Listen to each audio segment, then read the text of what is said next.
Hello everyone, ఈ video వచ్చేసి కార్తీక సోమవారం రోజు ఈవినింగ్ చేసింది. మార్నింగ్ అంతా ఉపవాసం ఉండి నైట్ 7 తర్వాత ఉపవాసం వదులుతారు కదా, మేము కూడా అలానే చేస్తాము. నైవేద్యం ప్రిపరేషన్ అయితే స్టార్ట్ చేసేసాను.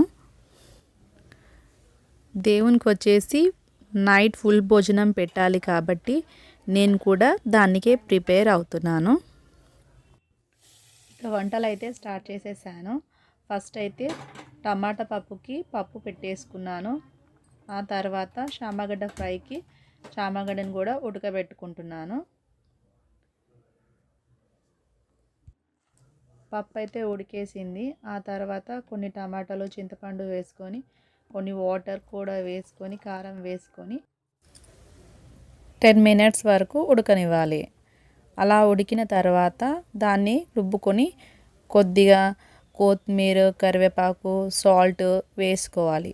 అలా ఒక 2 మినిట్స్ వరకు ఉడికిన తర్వాత పక్కన పెట్టేసుకొని దీనికి పోపు అయితే వేసుకున్నాను.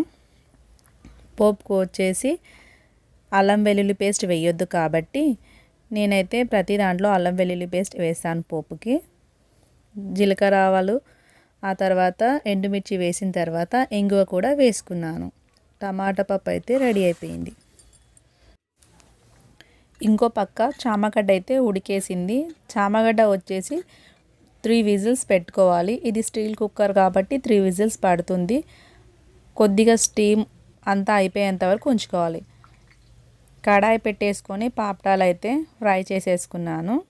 ఆ తర్వాత చామగడ్డ పొట్టు తీసేసి చామగడ్డలు కూడా నూనెలో వేసి ఇలా ఫ్రై చేసుకోవాలి. కొద్దిసేపటి వరకు అయితే వాటిని కదిలించొద్దు. అలా కదిలిస్తే అవంతా ముద్దలాగా అయిపోతుంది. ఇలా కదుపుతూ ఉండాలి. చామగడ్డ ఇప్పుడు ఇలా తిప్పితే మట్టుకు ఈ కలర్లో ఉండాలి. అప్పటి వరకు దాన్ని కదపొద్దు. చామగడ్డ కూడా ఫ్రై అయిపోయింది. ఇప్పుడు దీంట్లో కొద్దిగా కారం, ఉప్పు, ధనియాల పొడి, జీలకర్ర పొడి, పసుపు వేసుకొని వీటిని కలుపుకోవాలి. చామగడ్డ ఫ్రై కూడా రెడీ అయిపోయింది. ఇప్పుడైతే శివుడికి అభిషేకం స్టార్ట్ చేసేస్తున్నాను. శివుడికి అభిషేకం వచ్చేసి మా ఆయన చేస్తున్నాడు. ఫస్ట్ అయితే శివునికి ఇలా అభిషేకం చేసుకున్న వాటర్ని తులసమ్మకి పోసేసి మళ్ళా శివుడిని ప్లేట్లో పెట్టుకొని తేనెతో అభిషేకం చేసుకున్నాము. చేసుకున్న తర్వాత మళ్ళా ఇంకో ప్లేట్లో పెట్టుకొని వాటర్తో కడిగేసుకొని అభిషేకం చేసిన తేనెనైతే పక్కన పెట్టుకోవాలి. ఆ తర్వాత వాటర్తో కూడా ఇలా కడిగేసుకున్నాము. కడిగేసుకున్న తర్వాత ఇంకో ప్లేట్ పెట్టి దాంట్లో శివుణ్ణి పెట్టుకున్నాము. అభిషేకం చేసిన తర్వాత శివునికి మేము కుంకుమ, పసుపుతో బొట్టు పెట్టుకొని ఆ తర్వాత పువ్వులు పెట్టుకొని దీపం వెలిగించి పూజ అయితే చేసుకున్నాము.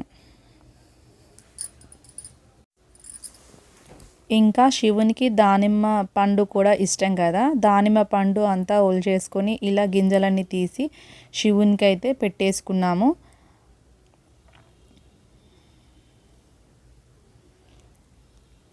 శివుణ్ణి కడిగిన వాటర్ కూడా ఇలా తులసమ్మకి వేసేసాము.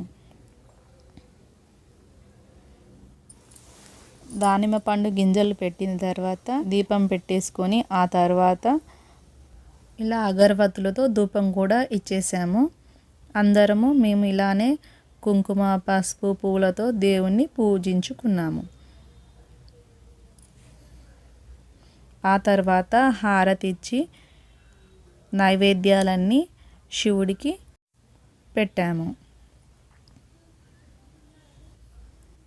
ఇలా నైవేద్యాలన్నీ ఎక్కించిన తర్వాత తులసమ్మ దగ్గర వెళ్ళి తులసమ్మకి మొక్కేసుకొని ఆ తర్వాత